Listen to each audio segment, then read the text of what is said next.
이번 시간에는 KJSO 온라인 2단계 수업 염색체 DNA 유전자에 대해 학습하도록 하겠습니다. 염색체 DNA 유전자라는 말은 유전 분야에서 굉장히 많이 쓰이고 있는 용어인데요.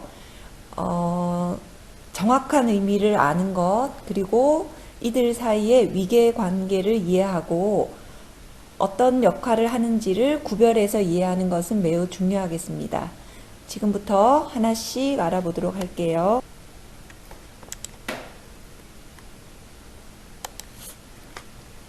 이 부분을 보시면 양파를 물에 담궈 놓고 뿌리를 기르는 모습을 보여주고 있습니다. 이 양파 뿌리 끝에는 생장점이라는 새로운 세포가 만들어지는, 즉 체세포 분열이 일어나는 부분이 있어서 우리가 세포 분열을 관찰할 때 양파의 뿌리를 많이 사용합니다. 이 부분을 조금 전문적으로 염색해 놓은 그림이 이 그림인데요. 보시면 생장점 부분에 조금 더 많은 작은 세포들이, 특히 염색이 많이 된 부분이 존재하고 있는 걸 볼 수 있습니다. 표본을 만드는 과정을 거쳐서 현미경으로 관찰하면 이 오른쪽 그림과 같이 핵과 핵막이 뚜렷하게 보이는 일반적인 세포도 있지만 중간중간에 보면 실 모양의 염색체가 관찰되는 세포들을 볼 수 있습니다.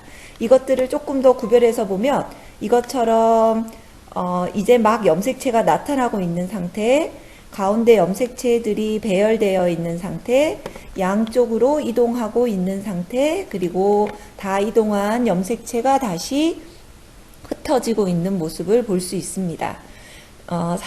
과학자들이 제일 처음에 이것이 무엇인지는 정확히 모르지만 염색을 했을 때 뚜렷하게 염색되는 물체라고 하여 이름을 염색체라고 붙였습니다.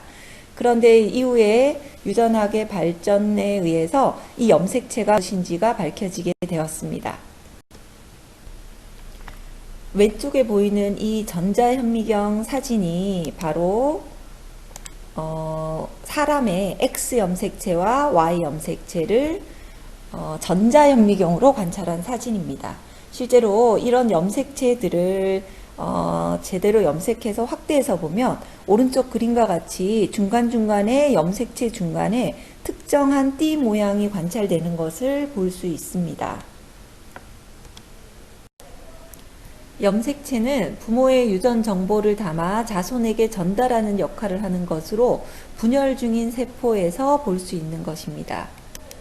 실제로 염색체가 관찰되지 않는 세포가 더 많은데요. 분열하지 않는 세포에서 그럼 염색체는 어디로 사라진 것일까라고 생각할 수 있습니다. 그런데 분열하지 않고 있을 때 세포의 핵에는 유전 물질을 담고 있는 이 염색체가 실처럼 길게 풀어져 존재하게 되는데 이것을 염색사라고 부릅니다. 그런데 이 염색사가 세포 분열을 준비하는 시기가 되면 복제되어 두 가닥이 되고, 분열이 시작되면 이거와 같이 분열이 시작되면 점점 더 응축하게 되면서 막대 모양으로 굵어지는데, 그렇게 굵어진 상태를 우리가 염색체라고 부릅니다. 그래서 염색체는 분열하는 세포에서만 관찰하지만 분열하지 않는 세포의 핵 속에서는 염색사의 상태로 풀어져서 존재하고 있습니다. 그런데 염색체의 숫자가 생물에 따라서 다릅니다. 사람은 체세포 하나 안에 46개의 염색체를 가지고 있는 반면에 소는 60개, 초파리는 8개, 완두는 14개의 염색체를 가지고 있습니다. 이 염색체의 수는 생물의 종에 따라 일정하고 같은 종의 생물이라면 같은 수의 염색체를 가지고 있음을 알 수 있습니다. 이 사진은 전자현미경으로 염색체를 조금 더 확대해서 관찰한 사진인데요. 보시면 이 부분에 실 모양으로 있는 파랗게 염색된 부위도 있고, 또 여기 보면 보라색으로 또는 분홍색으로 보이는 이렇게 알갱이들이 모여 있는 것을 알 수 있고요. 이 파란색의 실 모양이 분홍색의 알갱이를 한 2바퀴 정도 감고 있는 모습도 볼 수 있습니다. 그리고 오른쪽으로 갈수록 이런 뭉쳐진 이런 실과 알갱이들이 점점 더 많이 뭉쳐져서 큰 띠 모양을 이루고 있는 것을 알 수 있습니다. 실제로 염색체는 실 모양의 DNA, 그리고 이것들에 의해서 감겨져 있는 앞에서 봤던 분홍색의 알갱이들은 히스톤 단백질입니다. DNA가 히스톤 단백질을 감아 이루어진 요 알갱이 하나를 뉴클레오솜이라고 부르는데요. 이들이 더 모인 것이 염색체를 이루고 있습니다. 히스톤 단백질은 DNA를 응축시키는 역할을 하고요. DNA는 두 가닥의 나선 모양으로 배열되어 있는 이중 나선 구조를 이루고 있습니다. 실제로 DNA가 하는 역할은 무엇이냐 하면 사람의 또는 모든 생물의 유전 정보를 저장하고 이것을 전달하는 역할을 합니다. 실제로 DNA의 구조를 조금 더 자세히 관찰해 보면 오른쪽 그림과 같이 인산, 당, 염기가 하나 1대1로 결합된 하나의 단위체가 쭉 이어져 있는 것을 알 수 있는데요. 이 단위체를 뉴클레오타이드라고 부릅니다. 결국 뉴클레오타이드는 인산, 당, 염기가 이루어져서 만들어진 것인데요. 인산, 당, 염기를 이루는 원소들을 보면 탄소, 수소, 산소, 질소, 인이 있습니다. 그래서 이 인산당 오른쪽 그림을 보시면 동그랗게 표현된 인산과 오각형으로 표현된 당, 인산당이 쭉 골격을 이루고 있으면 그 안쪽으로 네 종류의 염기들이 일정한 것끼리 서로 연결되어 있는 구조를 갖고 있습니다.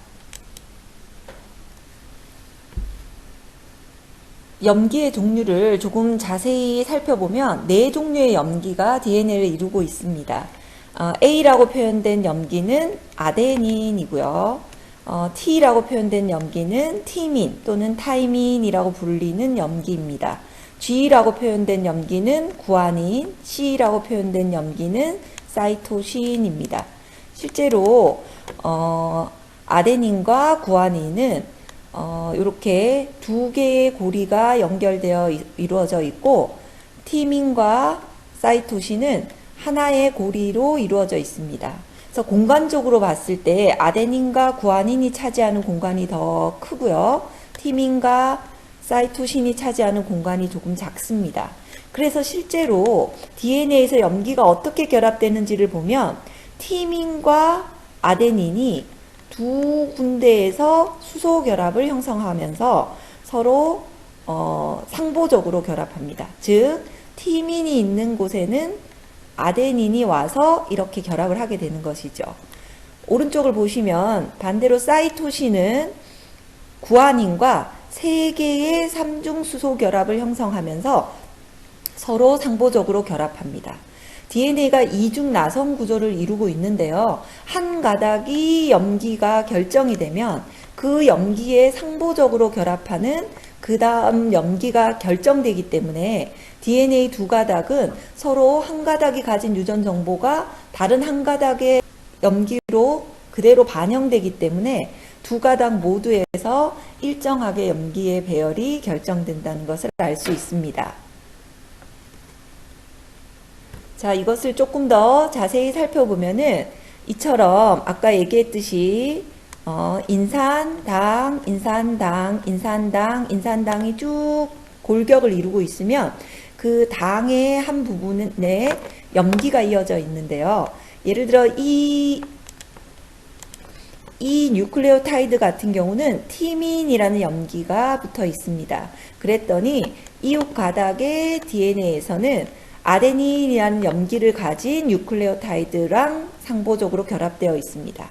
그 위에 구아닌은 사이토신은 구아닌, 아데닌은 타이민, 티민으로 수소 결합이 되어 있기 때문에 오른쪽 그림을 보시면 한 가닥의 염기가 CTAGT면 그거에 의해 상보적으로 결합하고 있는 DNA 염기는 GATCA임을 알 수 있습니다.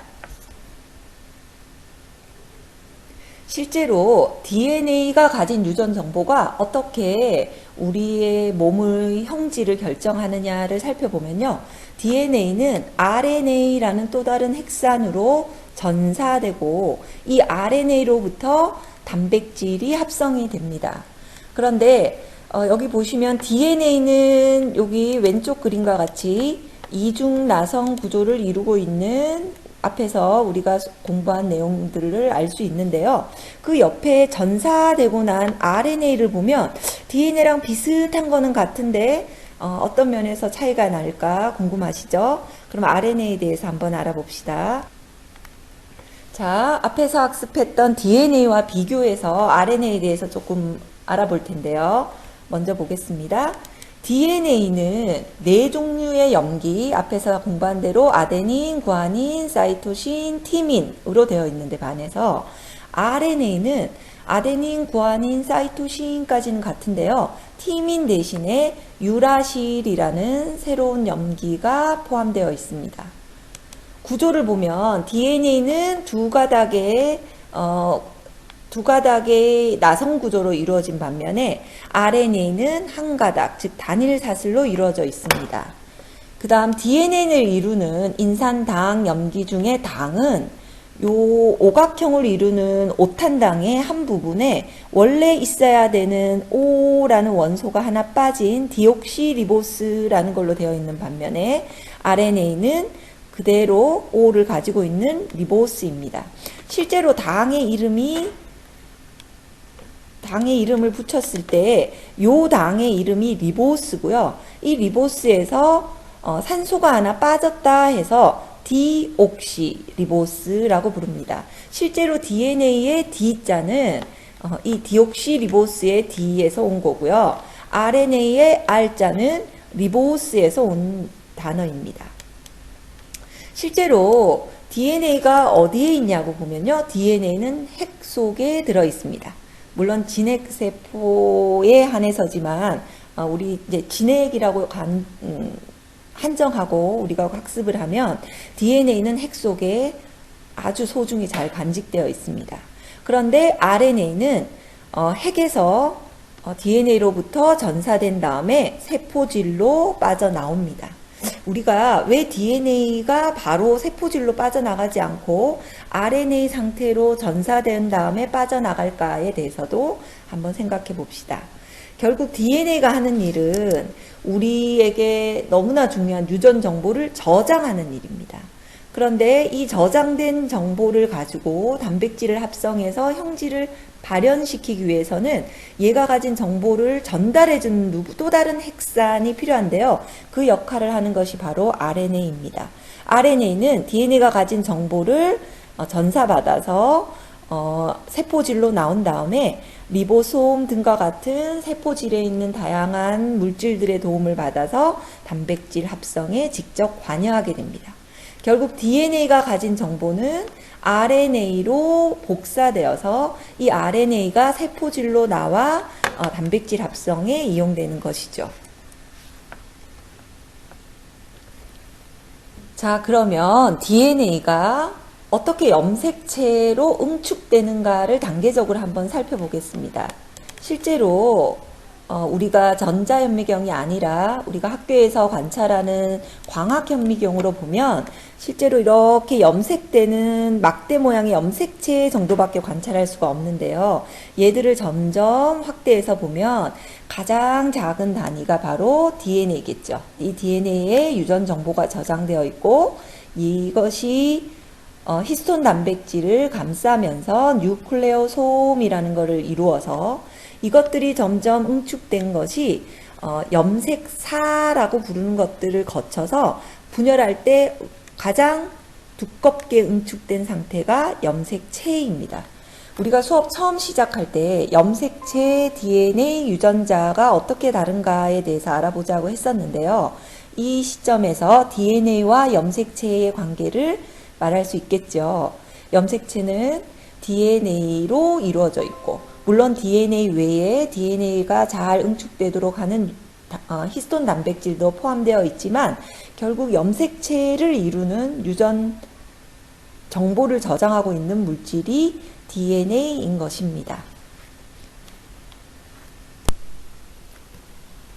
그렇다면 유전자란 무엇일까요? 유전자는 유전 현상을 나타내는 기능적인 단위입니다. 이렇게만 얘기하면 조금 어렵죠. 유전자의 뜻을 이해하기 위해서는 형질이라는 용어를 이해하고 있어야 합니다. 형질이란 그러니까 생물에 분류할 때 기준이 되는 모든 형태적 특징, 즉 겉으로 표현되는 표현형으로서 나타나는 각종이 가지는 유전적인 성질을 형질이라고 합니다. 쉽게 말하면 형태와 성질, 즉 생긴 모양과 그것의 기본이 되는 성질을 형질이라고 하는데요. 우리 사람을 예로 들면 혈액형이 무엇이다, 쌍꺼풀이 있다 없다, 키가 크다 작다 이런 것들이 모두 형질에 해당합니다. 그런데 이러한 형질을 결정하는 주 성분은 바로 단백질이라고 하는데요. 이 단백질을 어떤 단백질을 만드는가라는 정보가 DNA의 특정 부분에 저장되어 있다는 것입니다. 그래서 DNA에 들어있는 정보에 의해서 단백질이 결정되고 그 단백질이 유전 형질을 결정하기 때문에 DNA는 유전 형질을 결정하는 기본 단위이다 라고 말할 수 있습니다. 즉 DNA의 일부에 유전자가 포함되어 있다 이렇게 이해하시면 될 것 같아요. 이것을 그림으로 나타내면 다음과 같습니다. 실제로 이중나선의 DNA를 간단히 이렇게 실모양으로 표현하면 어떤 단백질을 결정하는 유전자 1, 또 다른 단백질을 결정하는 유전자 2, 또 다른 단백질을 결정한 유전자 3이 DNA 군데군데 들어있습니다. 이것들이 응축되어서 염색체의 모양으로 되면 염색체의 특정 부위에 이렇게 유전자 1, 2, 3이 배치되게 되어 있습니다. 이것을 모식적으로 그리면 오른쪽 그림과 같습니다. 그러면 지금까지 정리했던 염색체, DNA, 유전자의 관계를 하나의 그림으로 한번 정리해 보겠습니다. 분열하지 않는 세포의 핵 속에 염색체는 염색사의 상태로 풀어져 있습니다. 이 그림에서는 현재 지금 염색체가 핵 속에 들어있는 것으로 표현되어 있지만 사실은 분열하고 있지 않을 때는 염색체의 상태가 아니라 염색사 상태로 풀어져 있습니다. 이 핵 속에 들어있는 염색체에 DNA가 포함되어 있고요. 이 DNA의 특정 부위에 단백질을 만드는 정보가 저장되어 있는 부분을 유전자라고 합니다. 그렇게 봤을 때 가장 큰 범위는 염색체, 그 다음이 DNA, DNA 일부가 유전자 이렇게 이해하시면 될 것 같습니다. 자, 그러면 유전자에 대해서 조금 더 자세히 알아보겠습니다. 유전자는 세포가 분열하기 전에 복제가 되고 그 복제가 된 것이 세포가 분열한 후에 딸세포로 전달되게 됩니다. 그래서 실제로 염색체 상태로 존재하고 있지는 않다고 하더라도 뭉쳤을 때 이와 같은 모양으로 존재하게 될 염색사가 분열하기 전에 복제가 되고 이것이 나타날 때는 유전 정보가 동일한 두 가닥의 염색 분체가 결합된 하나의 염색체 형태로 나타나게 됩니다. 실제로 염색 분체는 이미 복제되어서 만들어진 것이기 때문에 돌연변이가 일어나지 않았다고 전제한다면 각 염색 분체가 가지고 있는 유전 정보는 동일합니다. 이것이 세포 분열 과정을 거치면서 각각의 딸 세포로 분리되어 들어가게 됨으로써 어의 세포, 즉 모세포가 가지고 있는 유전 정보는 딸 세포에 똑같이 나누어져 들어가게 됩니다. 사람의 염색체를 자세히 한번 살펴보겠습니다. 왼쪽에 보이는 그림이 여자의 염색체고요. 오른쪽이 남자의 하나의 체세포 속에 들어있는 염색체입니다. 개수를 헤아려 보면 1번이라고 된 것이 2개씩, 2번도 2개씩 있기 때문에 모두 46개의 염색체가 있습니다. 남자도 46개, 물론 크기가 하나가 작은 게 있긴 하지만 개수는 46개로 동일합니다. 이런 염색체를 보면 모양과 크기가 같은 것들이 여기 보시면 1번 2개, 2번 2개, 뭐 9번 2개, 22번 2개. 이처럼 모양과 크기가 같은 게 쌍을 이루고 있기 때문에 우리가 이것을 핵상은 2n, 2개씩 세트로 되어 있다 해서 2n은 46, 2n은 46이라고 표현을 합니다. 그런데 자세히 보면 요 두 개의 세포가 남녀의 염색체에 있어서 차이를 보입니다. 이거를 전자현미경으로 염색된 사진을 찾아보면 여자는 모양과 크기가 같은 것이 두 개 있는 반면에 남자는 하나는 크지만 하나는 그것에 비해서 매우 작은 염색체 하나를 갖고 있습니다. 그래서 이것을 XX, 남자의 하나의 긴 거는 X지만 작은 것은 Y 이렇게 명명하였습니다. 그래서 22쌍의 일반 염색체와 XX를 가지고 있으면 여자, XY의 성염색체를 가지고 있으면 남자에 해당합니다. 그래서 이처럼 다르게 표현할 수도 있습니다. 사람의 염색체 중에 앞에서 본 그림에서와 같이 1번에서 22번처럼 남자와 여자가 공통으로 갖는 염색체를 상염색체. 자, 그럼 사람의 상염색체는 22쌍이 되겠죠. 반면에 성에 따라 보이는 염색체, 즉 성을 결정하는 유전자가 포함되어 있는 염색체를 성염색체라고 하고, 사람의 경우 남자의 성염색체는 XY, 여자의 성염색체는 XX입니다. 그런데 우리가 앞에서 본 그림에서 1번부터 22번까지 그리고 성염색체의 경우에 남자의 XY는 조금 예외지만 모두 크기와 모양이 같은 염색체가 쌍을 이루고 있습니다. 그럴 때 이 모양과 크기가 같은 한 쌍의 염색체들을 상동 염색체라고 부릅니다. 서로 같은 염색체라는 의미인데요. 하나는 부계, 즉 사람으로 말하면 아버지의 정자로부터 받은 것이라면 하나는 모계, 즉 어머니의 난자로부터 받은 것입니다.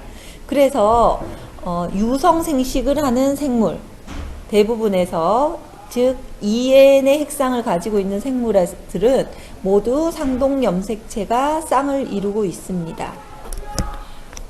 예를 들면 가상의 어떤 생물에게 아래와 같은 염색체가 들어있다면 여기 알파벳으로 표현된 것은 유전자라고 봤을 때 이 두 개가 상동, 또 이렇게 두 개가 상동, 또 이렇게 두 개가 상동, 즉 세 쌍의 상동 염색체가 쌍을 이루고 있다, 즉 6개의 염색체가 들어있다 라고 해석할 수 있습니다. 상동 염색체를 쌍으로 가지고 있는 체세포 또는 세포를 2N, 2배체 세포라고 말하고, 상동 염색체 중 한 조, 즉 한 세트만을 가지는 세포를 반수체, N 핵상의 세포라고 얘기를 합니다. 실제로 왼쪽 그림과 같이 우리가 모식적으로 그리긴 했는데요. 모양과 크기가 같은 게 두 개씩 있으면 2N이라고 말할 수 있고, 오른쪽과 같이 하나씩 따로 갖고 있으면 n = 3 이렇게 이야기할 수 있습니다. 그런데 상동 염색체를 염색해 보거나 우리가 유전자 분석을 해보면 상동 염색체의 동일한 위치에 같은 유전적 특징을 조절하는 유전자 쌍이 함께 들어있는데요. 이것을 대립 유전자라고 합니다. 아래 그림으로 한번 이해해 보도록 하겠습니다. 예를 들어서 우리가 한 가닥의 염색체, 하나의 염색체에 있는 DNA 가닥은 아버지로부터 물려받은 것이고요. 그러면 상동 염색체에 들어있는 또 DNA 가닥은 어머니로부터 물려받은 가닥이라고 했을 때, 이 부분에는 눈동자의 색깔을 결정하는, 즉 푸른색 눈동자로 만드는 유전자, 갈색 눈동자를 만드는 유전자가 들어 있습니다. 물론 푸른색, 갈색 또는 갈색, 푸른색으로 가질 수도 있습니다. 하지만 여기서 말하려고 하는 것은 눈동자의 색깔을 결정하는 유전자가 상동 염색체의 같은 위치에 존재하고, 그럴 때 이들을 대립 유전자라고 한다는 것입니다. 그 아랫부분의 같은 위치에는 예로 든다면 곱슬머리로 만들지 아니면 곱슬머리가 아닌 직모로 만들지를 결정하는 유전자가 들어있다는 말입니다. 결국 대부분의 형질의 경우 한 쌍의 대립 유전자에 의해서 형질이 결정된다라고 말할 수 있습니다.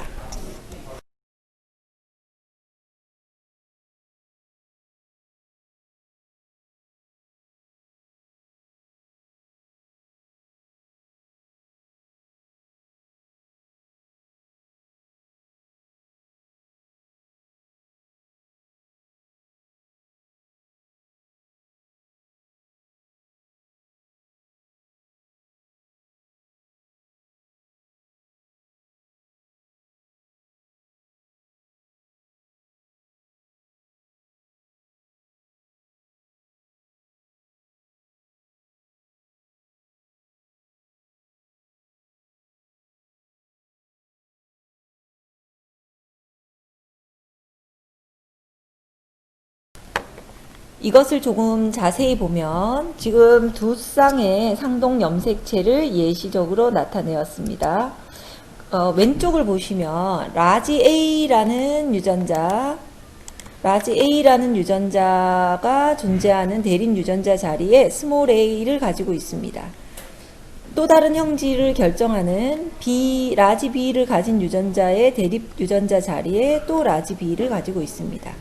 이처럼 상동 염색체의 같은 위치는 동일한 형질을 결정하는 대립 유전자가 있지만 이 대립 유전자는 이들처럼 같은 것으로 가질 수도 있지만 또는 이들처럼 다른 정보를 가질 수도 있습니다. 그래서 대립 유전자를 어떤 조합으로 가지느냐에 따라서 형질이 다르게 나타날 수 있는 것입니다.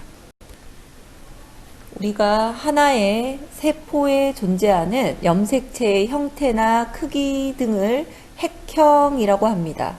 핵형이란 세포에 들어있는 염색체의 수, 모양, 크기 등의 특징을 가리키는데요.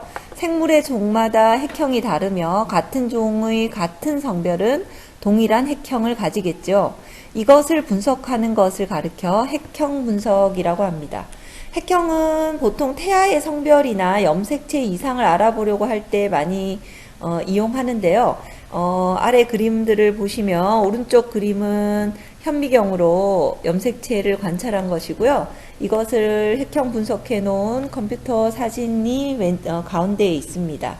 보면 1번부터 22번까지 상 염색체가 2개씩 자쌍을 이루고 있고요. 여기 보시면 X, Y, 성 염색체와 X와 Y로 가지고 있는 것을 알 수 있습니다. 결국 성별은 남성이고 다른 염색체의 숫자나 모양의 이상이 없는 것으로 보아 정상임을 알 수 있습니다. 그런데 이런 핵형 분석을 하다 보면 염색체에 이상이 있는 것을 알아볼 수 있는데요. 지금 화면에 나오고 있는 것이 터너 증후군이라는 염색체 수 이상을 가진 사람의 핵형 분석 결과입니다. 보시면 1번부터 22번까지 상 염색체는 2개씩 정상으로 갖고 있지만 X 염색체를 하나만 가지고 있는 경우입니다. 이 경우에는 여성이지만 염색체의 숫자가 46개가 아닌 45개, 그 중에서도 성 염색체만을 하나 적게 가지고 있어서 다양한 몸의 이상을 나타냈습니다. 다음은 아까와 다르게 오히려 X 2개와 Y 하나를 가지고 있는데요. 이런 염색체 수 이상을 클라인펠터 증후군이라고 부릅니다. 클라인펠터 증후군은 Y 염색체를 가지기 때문에 성별은 남성으로 우리가 정의하고 있지만 X 염색체를 하나가 아닌 2개를 가지고 있기 때문에 남성이지만 여성으로서의 성질을 조금 더 보유하고 있다라고 생각하시면 됩니다. 이 사람의 경우는 47개의 염색체 수를 가지고 그중 성 염색체가 XXY라고 가지고 있습니다. 다음에 보시면 18번 염색체가 2개가 아니라 3개인 에드워드 증후군이라고 명명된 염색체 수 이상이고요. 그럼 지금까지 배웠던 DNA, 유전자, 염색체 사이의 관계를 그림으로 한번 확인해 보겠습니다. 다음 그림은 염색체가 응축되는 단계를 나타낸 것이다. A, D의 이름을 쓰시오. 자, A는 무엇일까요? D부터 하겠습니다. D는 무엇일까요? 네, DNA. DNA가 히스톤 단백질을 감고 있는 구조. 네, 뉴클레오솜. 이들이 모여서 이루어진 B, 염색사. 분열할 때 염색사가 응축된 A, 염색체. 이렇게 되겠습니다. OX 퀴즈 한번 풀어보겠습니다. 먼저 DNA는 생식세포 속에만 들어있다? 아니죠. DNA는 체세포 속에도 들어있습니다. 두 번째, 염색체가 모여 유전자가 된다? 자, 우리가 이번 수업 시간에서 중요하게 얘기한 것이죠. 염색체가 모여 유전자가 되는 게 아니라, 네, 유전자가 모여 염색체를 이루겠죠. 자, 세 번째 한번 생각해 봅시다. 염색체라는 변함없는 구조 속에 DNA가 들어있다. 염색체 속에 DNA가 들어있다 라고 말할 수 있지만 여기서 말하는 변함없는 구조, 우리가 터너 증후군 같은 것이 알 수 있듯이 염색체는 그 구조나 수에서 다양한 변이를 나타낼 수 있습니다. 그것을 이제 정확히 돌연변이라고 우리가 다음에 배울 텐데요. 돌연변이는 끊임없이 일어나고 그 과정을 통해 염색체도 변할 수 있습니다. 그래서 염색체가 변함없는 구조다라고 말한 부분에서 틀렸습니다. 자, 마지막으로 염색체는 DNA와 같은 것이다. 네, 같은 것이 아니겠죠. 자, 이것으로 이번 시간 염색체를 이루는 DNA에 포함되어 있는 유전자의 관계와 각각의 특징에 대한 수업을 마치겠습니다. 수고하셨습니다.